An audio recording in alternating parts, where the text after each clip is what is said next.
continuamos con nuestra segunda ponencia, que es el control de interferencia de stroke en niños con trastorno por déficit de atención e hiperactividad. Quien nuestro ponente será José Rodolfo Pérez, quien nos hablará sobre este tema. Doctorando en Psicología Clínica por la Universidad Iberoamericana, está dedicando a su carrera a profundizar en la comprensión de la mente humana y su relación con la salud. También es máster en Psicología de la Salud por la Universidad Iberoamericana y máster en Psicología Clínica de la Salud por la Universidad Europea del Atlántico. Además, ha ampliado su enfoque educativo al certificarse en el modelo Teaching All Kids of Minds, desarrollado por el Center of Transformative Teaching and Learning en St. Andrews Episcopal School, lo que le ha permitido integrar la neurociencia educativa en su trabajo investigativo. Además, se desempeña como director ejecutivo del Centro Universitario de Neurociencia en la Universidad Francisco Gavidia, donde también coordina la maestría en neurociencia. Además, colabora como investigador asociado en el Instituto de Ciencia, Tecnología e Investigación de la Universidad Francisco Gavidia, liderando proyectos de investigación en neurociencia. Como docente de posgrado, enseña en diversas universidades, transmitiendo su conocimiento en las ciencias del comportamiento a futuros profesionales de la salud mental, mientras continúa ejerciendo como psicoterapeuta, brindando apoyo y acompañamiento a quienes más lo necesitan. Así que recibimos con un fuerte aplauso a José Rodolfo Pérez.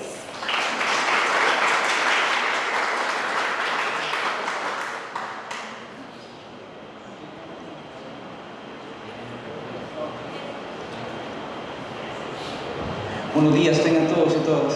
Es un placer estar aquí en el típico calor de Santana, es agradable.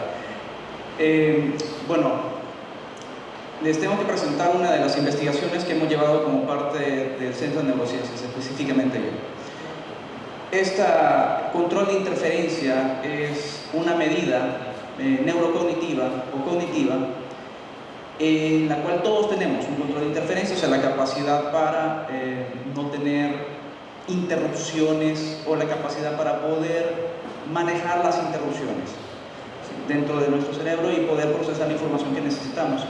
Entonces, lo que investigamos fue si es que este control de interferencia estaría afectado en los niños con déficit de atención.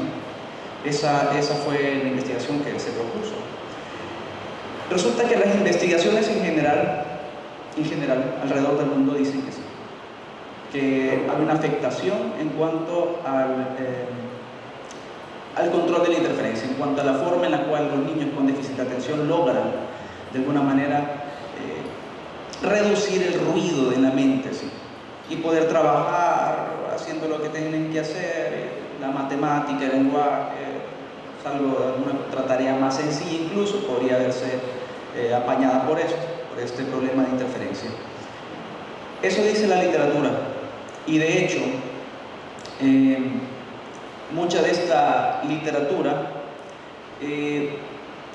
se basa en las investigaciones y en los criterios que se han manejado desde siempre, ¿sí? Esto del déficit de atención se puso muy de moda ya por los años 70, 80, 90 todavía más, y ahora en el nuevo milenio el déficit de atención es un problema bastante común de diagnosticar, ¿sí? O de ser diagnosticado, y eso llevarlo y es ser mal diagnosticado. Y alguien podría decir, ¿existe tal cosa como el déficit de atención?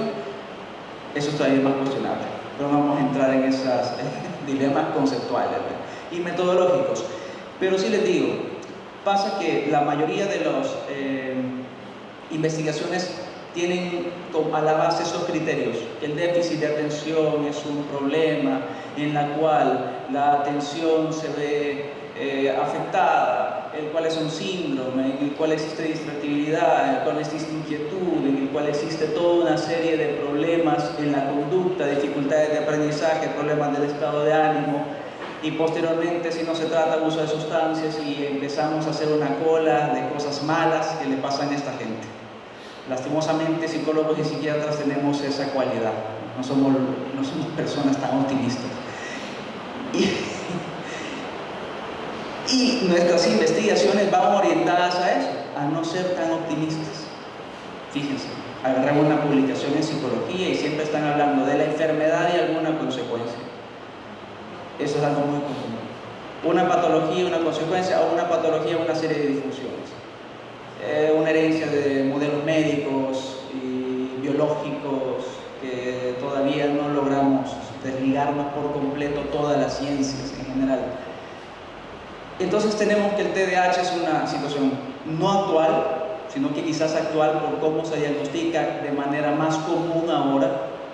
Es una situación o una condición en la cual los niños, adolescentes, pasan y la pasan mal en el colegio. Y aquí voy a detenerme un poco, ¿sí? El TDAH no solo, se considera, y lo voy a explicar de forma muy breve, un problema del neurodesarrollo. Es un problema que se da en las primeras etapas de la vida de las personas. O sea que si hemos tenido o tuvimos eso, tuvimos que haber sido diagnosticados allá por los 5, 7, 6 años más o menos. Y si lo tenemos, pues ya evolucionó en otras cosas. Sí, ya está peor. Se supone que ya está peor. Entonces, el TDAH, al ser diagnosticado en las primeras etapas del desarrollo, es una condición que no tiene cura, voy a decir esa palabra, no se ocupa, pero voy a decir que es una condición que no tiene mucho pronóstico de cambiar, tal vez de modular o mantenerse y ayudar al autocontrol a los pacientes, pero no hay una condición que se pueda cambiar, como si decimos trastorno del espectro autista, una condición de por vida que no se puede cambiar, se da en las etapas del desarrollo, específicamente está clasificado dentro de los problemas del neurodesarrollo, se reciben terapias, pero no se puede cambiar, no va a variar. ¿Sí? Lo que podemos hacer es que los niños funcionen mejor, y eso es lo que se trata de hacer siempre. Las psicoterapias, incluso, si usted tiene un problema de depresión, por ejemplo, y va al psicólogo, el psicólogo va a hacer que intente sentirse mejor, no que se cure, pero que por lo menos pueda llevar su vida de la mejor manera, se supone. Y bueno, es algo que tratamos de hacer. Entonces, teniendo esto en cuenta, si empiezan las primeras etapas del neurodesarrollo, entonces quiere decir que el trastorno de déficit de atención con hiperactividad, TDAH, tiene que ser tratado en los momentos específicos para evitar problemas futuros. Y estos problemas futuros no solamente son otros problemas vinculados a la conducta, como trastorno posicionista, dicen. Muchos niños con TDAH le ponen una lista de trastornos, entre ellos trastorno posicionista, es decir, le dicen al niño, ve a traer qué sé yo, pásame el control, no quiero, haz la tarea, ya vas con eso otra vez, o si no simplemente dan un portazo y se encierran. Le dicen, eso es posicionista. Y también dicen eso a veces de niños con trastorno del espectro autista. Le dicen, levántate, el niño no hace caso, es un posicionista. Entonces, le suman eso. Le suman trastornos del aprendizaje, como la dislexia, por ejemplo, lo que se conocía como dislexia. Le suman eso. ¿Sí? ¿Qué es eso? Invertir letras, confundir fonemas, no omitir consonantes o vocales o intercambiarlas, son cosas que se ven. Trastornos del estado de ánimo, ansiedad y abuso de sustancias en el futuro.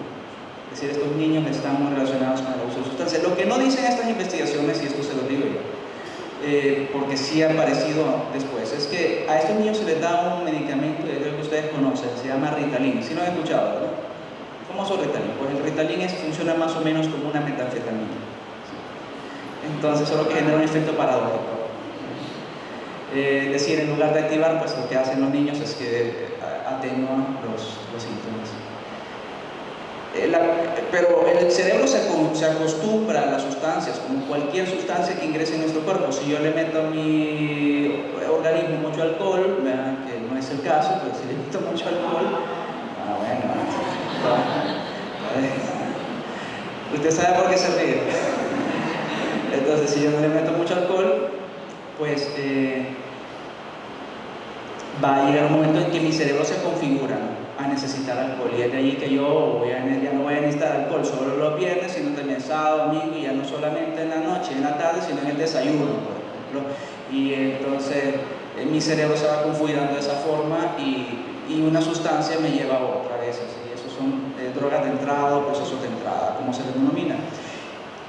Esto, lógicamente, si lo vemos en el trastorno de déficit de atención, nos damos cuenta que si estos niños consumen esas sustancias, obviamente van a llegar a un problema de abuso de sustancias. Entonces, como que parece que mientras buscamos la solución, estamos también añadiendo más problemas. Y en tal sentido, el trabajo que hice, como en el Centro de Neurociencia, me gusta decir que hicimos porque es un trabajo en equipo, es que si esto es un problema del neurodesarrollo, genera déficits neurocognitivos. ¿Qué son los déficits neurocognitivos? Mira, neurocognitivo es la memoria, neurocognitivo es la atención, neurocognitivo es el lenguaje, ¿no? Todo eso son cuestiones neurocognitivas, o sea, están asociadas a nuestras partes del cerebro. Y es que toda nuestra conducta tiene una base biológica, una base neurológica. Golpéese la cabeza, quede inconsciente, pero te la conciencia, estás desmayado. No es que se quede ahí usted viendo pajaritos ni nada, no, simplemente se dejó. ¿Por qué? Porque la conducta está asociada, pues, a nuestro cerebro.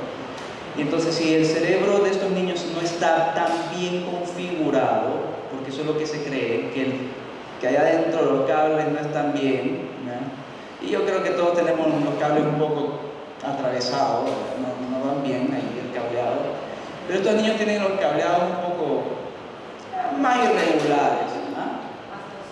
Sí, no sé si todos, sí, pero si todos tenemos los cables ahí medio cruzados. Entonces la cuestión es que estos niños tienen, digamos, una configuración neurológica a nivel de redes que es diferente, y por tanto este proceso de neurocognitivo puede ser distinto, puede verse opacado por el trastorno, por esta mala configuración neurológica o neuropsicológica. Entonces, estos estudios muchos estudios demuestran que los niños con TDAH tienen problemas en la atención, en la memoria, en el lenguaje, en la velocidad de procesamiento de la lectura, de procesamiento de la información, en la inhibición de conductas, y empezamos a añadir un montón de cosas. Cabe destacar, y fíjense que esto es parte del estudio, el TDAH es más común en niños que en niñas, por eso este estudio se hace exclusivamente en niños, ¿verdad? Y la mayoría de las patologías son más comunes en hombres que en mujeres, ¿verdad? Casi todas las patologías son más comunes en hombres que en mujeres. El gran paquetazo de problemas mentales, porque los hombres no lo llevamos. Si usted ve las estadísticas, trastorno bipolar, los hombres.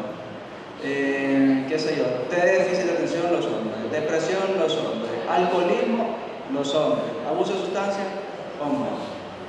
Y si vemos así también, qué sé yo, podemos llegar hasta problemas de la conducta sexual, los hombres. Nos llevamos el galardón en todos los problemas mentales, en todititos.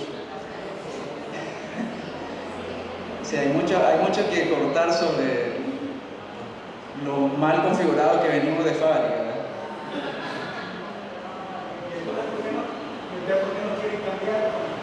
¿Ah? Ah, bueno, tal vez.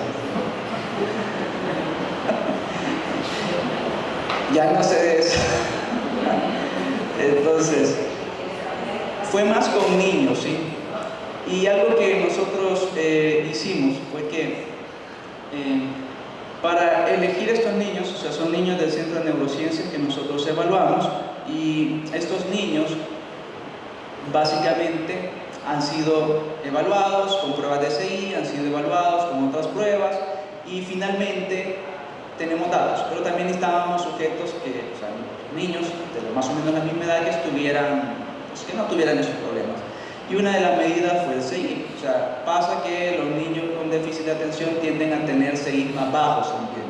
No tanto por haber un trastorno de déficit intelectual, sino más bien porque pues todo esto afecta. Si todo este mal cableado, todo este mal funcionamiento cognitivo va a afectar la manera en la cual nosotros logramos responder, ¿sí? A soluciones de la vida diaria. Entonces tuvimos el CI. Intentamos buscar niños con déficit de atención con un CI promedio bajo, por lo menos, eso es lo menos, que buscamos promedio bajo, y niños pues sin ningún problema con un CI en el promedio, más las mediciones de estudio. Entonces, tenemos esa investigación, una investigación de tipo transaccional, es decir, hacemos una medición únicamente, previo a excogitación, delimitamos el problema de esa manera como se los acabo de decir, y tenemos varias variables: niños con problemas de atención, niños sin problemas de atención, mediciones en la prueba de interferencia de Stroop. Y esto es lo que yo les acabo de explicar, pero quiero que vean el instrumento. El instrumento consiste en lo siguiente: la prueba de Stroop es una prueba de 3 páginas, revés y derecho, básicamente. En una página se llama la tarea de palabra, son 100 palabras, rojo, verde y azul. Un listado de 5 columnas de 20 palabras cada columna. Rojo, verde y azul, y lo que se trata es de que usted lo diga lo más rápido que pueda. Rojo, verde, azul, hasta que termine. Posteriormente sigue la tarea de color, así se llama. En color hay un conjunto de X, exactamente 4X, de color rojo, verde y azul. Se le pide al niño que diga el color de la tinta de la X. Pues tiene que ir rojo, verde, azul. Así sucesivamente, hasta donde pueda llegar en 45 segundos, igual en la anterior. Y la última se llama palabra color, que también consta de las mismas 100 reactivos y básicamente 45 segundos. Solo que en este caso, palabra color, en lugar de pedirle al niño que diga, digamos, si dice azul pero está pintada de verde, pues le tienen que decir verde. Ese es el control esa es la interferencia, ese es el efecto Stroop, ¿sí? La capacidad en la que anulamos el automatismo cognitivo. El automatismo cognitivo es, leemos algo, verde, estaba en azul, pero tenía que decir verde. No sé si se les ha pasado que en los chats ustedes escriben algo y escribieron, pero cuando le dan diciendo, no entendí qué dijiste. Pero la cuestión es que nosotros, cuando lo leímos, nuestra mente automáticamente rellena los espacios. Entonces, eso no es una cuestión automática del cerebro. Todos lo hacemos. ¿Sí? Que no lo haga, pues si es raro, pero todos lo hacemos. Pero todos lo hacemos. Entonces, la cuestión está de que nosotros queremos saber inhibirlo. Y todos tenemos capacidad para inhibir el automatismo del cerebro. La cuestión es que queríamos saber si estos niños podían. Entonces, básicamente procedimos a aplicar el instrumento. Entonces tenemos que, más o menos la media, o solo ocupamos una muestra pequeña de 10 niños, 5 niños con TDAH, 5 niños sin TDAH, ¿verdad? Y las edades estuvieron entre los 6 años, 15 años aproximadamente. ¿Por qué estas edades? Es curioso, ¿sí? Miren, las edades más tempranas donde se diagnostica, pero usualmente entre los 2 y los 15 años es cuando los padres ya se preocupan. O sea, pareciera que hay unos padres que se preocupan más aquí, pero cuando se preocupan es cuando ya lo van debiendo de salida, ¿verdad? Y de salida del colegio, pues lo están echando de aquí, de los 15 años ya están diciendo, mire, o se pone las pilas o se va, ¿verdad? Entonces, por eso es que ustedes ven esta gráfica así un poco dispar, ¿no? Deberíamos de tener esto más alto de este lado, ¿no? Pero como salvadoreños siempre vamos a la inversa, entonces un punto, ¿no? Luego tenemos cuántos más o menos, como se cuenta el número de palabras, el número de palabras luego pasa a una puntuación que se transforma, y básicamente, si se dan cuenta, las medias de las palabras mencionadas por los niños con TDAH, una media de 4.3320, los niños sin TDAH 42, 45, más o menos lo mismo, 40, 41. Es curioso porque los niños con TDAH parecen tener una media levemente superior en algunos casos a los niños sin TDAH. ¿Sí? En la tarea de color, que solo mencioné el color, parece que los niños sin TDAH se quedan un poquito más abajo. En la tarea de palabras se quedan un poquito más abajo los niños sin TDAH y subsecuentemente, pero no en palabra color. O sea, cuando ya medimos el efecto de Stroop, los niños con TDAH sí bajan, ¿sí? Con TDAH suben, entonces ahí está el problema. Pareciera que el control del automatismo. Y bueno, pero la interferencia se le en alto debido a que pues han salido bien en todas. ¿Qué pasa aquí? Algo que sí notamos es que vemos estas diferencias de puntuaciones, ¿verdad? Pareciera que los niños de TDAH se desempeñan un poco mejor. Pero pasa que los niños con TDAH también tienen un CI un poco más bajo que los niños sin TDAH. 85, 81 es un promedio, un CI bajo promedio bajo, y sin TDAH 105, que estaría en el rango promedio. Cuando nosotros ya hacemos el análisis estadístico, hicimos un estadístico de test student en un programa de SPSS, pues no encontramos diferencias en el rendimiento. A pesar de esas diferencias mínimas en la media, las medias no son suficientes para poder sacar una inferencia de un resultado. No encontramos diferencias, ¿sí? No encontramos diferencias en cuanto a ninguna de las tareas del estudio. Los niños del TDAH parecieran controlar muy bien los automatismos, ¿sí? Pero sí encontramos diferencias en el CI. Los niños con TDAH tienen un CI significativamente más bajos que los niños sin TDAH. Pero, ¿cómo es posible de que controlen muy bien los automatismos? Eso es algo que nos pusimos a pensar. ¿Cómo es que controlan muy bien los automatismos? Si es que si es que tienen TDAH, salen mejor que los niños y tienen un CI menor, entonces es una cuestión muy cuestionable. El estudio no funcionó. Yo creo que lo que pasa es que los niños con TDAH se esfuerzan más, ¿sí? Sobre todo porque tuvimos niños de una media de 12 y 15 años, hay una mejor autoconciencia de los problemas, tienden a esforzarse más por hacer las tareas bien. Y esa es la razón por la cual quizás a pesar de CI bajos están intentando hacer mejor. Como que pareciera que la autoconciencia del problema termine siendo justamente la base para poder lograr un mejor control del automatismo cognitivo. Definitivamente un resultado muy desfavorable para todas las demás investigaciones que dicen que iban a tener problemas. Frente a una situación igual o muy parecida, estos niños parecen no tener problemas. Entonces, sería de ver otros parámetros, por supuesto, pero por lo menos nosotros encontramos que nuestros niños salvadoreños y los niños que asisten al Centro de Neurociencias no tienen problemas con estos automatismos, ni mucho menos para regular su conducta. Tal vez puedan ser inquietos y molestar mucho, pero por lo menos cuando se deciden hacer algo, lo hacen. Y es lo que importa. Y bueno, este es básicamente todo lo que... Esto les queda, creo, a ustedes, así que igual sale publicado en las revistas y se les proporciona. No sé si hay alguna pregunta, alguna duda, comentario.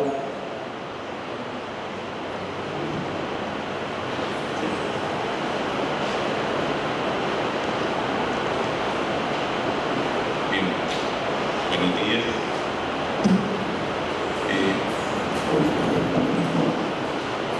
Buenos días. Quizás la duda es las personas que sufren este padecimiento y en el pasado, como usted mencionó, se les daba mucho el medicamento Ritalin. Sin embargo, era una baja completa de ansiedad hasta llegar casi a un estado depresivo. Entonces, muchas veces el padecimiento secundario era peor que el mismo padecimiento neurológico. En la actualidad, ¿cómo se está tratando eso? Porque por lo menos yo tuve un colegio que funcionó durante 14 años y ahí a 2 de ellos que llegaron así, los salvamos, digo yo, porque les dijimos a los padres, no, suspendan. Y al final llegaron a tener como ciertos procesos recuperativos, ¿verdad?, de su estado emocional. personal normal, pero actualmente ¿cómo se trata eso? Creo que eso depende de los países en donde se implementen las farmacologías. Por ejemplo, hay países como Estados Unidos que son muy psicofarmacológicos, o sea, tratan de arreglar los problemas de la salud mental con mucho medicamento o prescribiendo demasiados medicamentos. Pero la mayoría de los niños con TDAH les pasa a la mayoría de los hombres o mujeres con depresión. No necesitan medicamentos, sino estrategias para resolver problemas, estrategias para llevar a un mejor autocontrol, ¿sí? De la regulación tanto cognitiva como emocional. Entonces, va a depender demasiado de qué latitud estemos, ¿verdad? Y va a depender demasiado de qué tanta gana le echemos a sacar esto sin necesidad de medicamentos. Como le digo, la mayoría de los problemas no necesitarían medicamentos. Y muchos de los niños del Centro de Neurociencias no necesitan medicamentos y se han manejado muy bien sin medicamentos. El trabajo sí es, el hecho de que un medicamento no va a arreglar que los patrones familiares estén disfuncionales. Un medicamento no va a arreglar de que el niño solo pase pegado a la tablet o al celular y no duerma y se levante de malas en la mañana. Un medicamento no va a arreglar eso. Un medicamento no va a arreglar que el niño sienta ira, ¿verdad? Por la relación que tiene con sus padres y sus padres no logran atender las necesidades de ellos. O sea, un medicamento no va a lograr eso. Y si nosotros vemos eso de esa manera, nos damos cuenta de que simple y sencillamente tal vez el enfoque está mal, ¿sí? Y que el enfoque quizás debería ser más orientado a trabajar la vida en la que estamos inmersos que propiamente meter una pastilla y decir esto va a solucionar todo lo que siento. Pasa mucho con los antidepresivos, se prescriben muchos antidepresivos en el mundo, las personas logran ver una mejora en el estado de ánimo, pero resulta que luego el problema sigue estando allí y parecen haber sido solamente anestesiados durante un buen tiempo, y eso es algo que la gente lo dicen. Vean, hay un documental del Deutsche Welle que es sobre eso, ¿sí? Sobre cómo los antidepresivos afectan. Creo que hay una pregunta. ¿Qué consejo le daría a un padre de familia que tuviera a un hijo así? Algo así por decirlo, tratarlo de esta manera. Yo creo que el mayor consejo que le daría a ese padre y en general a todos los padres es que sean más empáticos con sus hijos. A veces olvidan la empatía y se ponen en su posición de padres, y no está mal ser un padre que vigila y que disciplina, pero la empatía es más importante en estos casos, porque simplemente algunas cosas ya no son como eran antes y tal vez ahora se necesita otro enfoque para hacer las cosas. Entonces la empatía siempre es importante con los hijos. Incluso si mi hijo no tuviera eso, pues la empatía sería más importante. ¿Sí? ¿Hay otra pregunta? Varias preguntas. Adelante. Bueno, a veces cuando los niños tienen como dificultades para concentrarse en clase, por ejemplo, creo que rápido dicen, es TDAH. Entonces mi pregunta es, ¿cómo sería la manera correcta para diagnosticar TDAH, o cómo nosotros saber que ha sido un buen diagnóstico? Porque, o sea, no se debe estar dando medicamentos muchas veces a los niños cuando no es necesario. En el Centro de Neurociencia nos encargamos justamente de eso, es decir, de hacer un buen diagnóstico. Y es que para nosotros un diagnóstico no es que yo vea a un niño que se esté levantando, agarre algo, después se levante, lo tire, vuelva, se siente y todo eso. Eso no es un diagnóstico.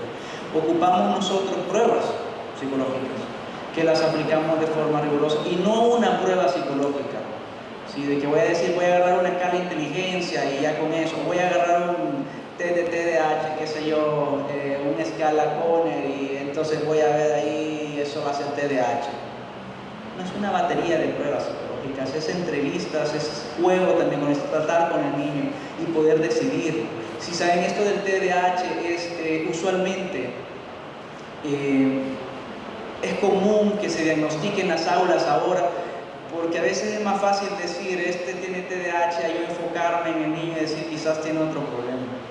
Y porque eso daña mi métrica como profesor a veces, ¿verdad? También, ¿verdad? Porque todo va bien y este sale con 2, entonces eso me baja la media y ya va a decir que yo no soy bueno en mi trabajo. Digo que tiene TDAH, lo mando al psicólogo, le digo, contrate una maestra sombra, ¿verdad? O también contrátale clases por privado, después haga esto, ¿verdad? Entonces al final, tal vez el niño no necesitaba eso, también un cambio de enfoque en algunas cosas, algunas adaptaciones, y es que todos tenemos una forma de aprender diferente y no por eso estamos mal, ¿verdad? Sino que solo todos estaríamos mal. Solo una pregunta más me dicen, ¿dónde estaba la mano levantada?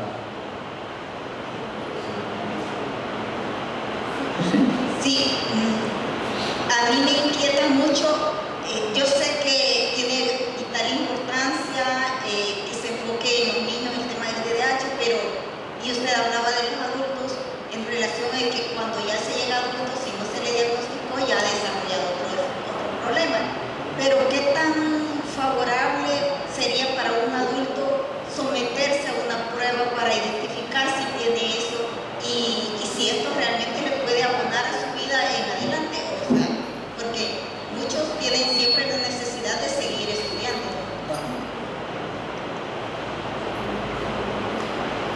Yo creo que lo que es importante es que, como cuando nos sentimos mal físicamente, lo que hacemos es ir al médico. Nos sentimos mal pues, emocionalmente, o hay algo que creemos que esté mal en nosotros, si a nivel emocional o a nivel cognitivo, que nos estemos, no sé, distrayendo mucho, que quizás creamos que sentimos mucha ansiedad durante el día. Sería bueno acudir a un profesional, ¿verdad? No por sospechas de algo. Si esto es algo que la mayoría de las personas pasa con la psicología, con la psiquiatría y con cualquier campo ahora de la medicina, nos metemos a internet o le preguntamos a ChatGPT, entonces nos dice, me duele los dedos, puede ser artritis, y entonces te van a empezar a deformar todo. No es así nomás. Sí, o yo creo que soy muy ansioso, entonces le sale toda una revista médica diciéndole estos son los síntomas de la ansiedad y usted dice yo los tengo todos. Entonces yo creo que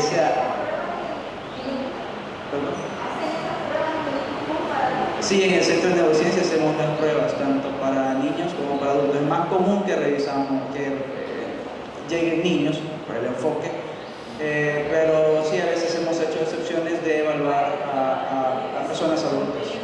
Sí. Así que, bueno, creo que ya...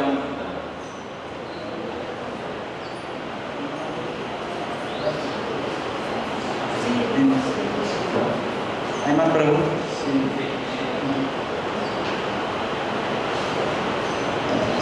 Sí, buen día. Una consulta. Un niño con TDAH más autismo leve, ¿cómo podríamos hacerlo? Aparte, si ya tiene procedimientos con doctores, neurólogos, ¿qué más podríamos hacer? Pero me dice niños con TDAH y... Autismo. leve. Autismo leve, sí.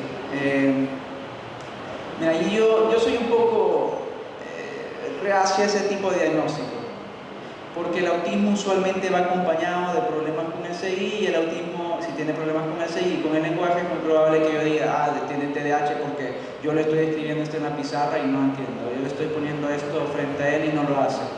Entonces, un poco reacio a ese doble diagnóstico. Sin embargo, si existiese un doble diagnóstico como ese, que a veces yo lo dudo, ¿sí? Creo que lo mejor sería buscar más adaptaciones en casa y un colegio que ayude en adaptaciones también en mi colegio, porque al final casa, colegio y terapeutas es lo que, esa triangulación es lo que hace que niños con autismo, niños con TDAH o la combinación de ambos pues tengan un mejor pronóstico, porque al final lo que se trata, por ejemplo, en los niños con autismo es lograr más autonomía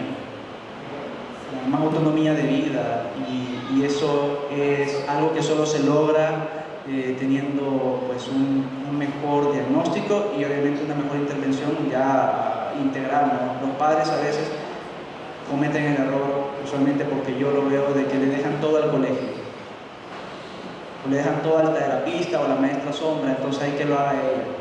Yo cuando ya llego, yo soy la mamá cool o el papá cool, le vamos a comer, no hagamos las tareas, las haces con el profesor. Eso me ayuda. ¿Ya estuvo? Bien, ok, entonces muchas gracias y gracias por invitarme nuevamente.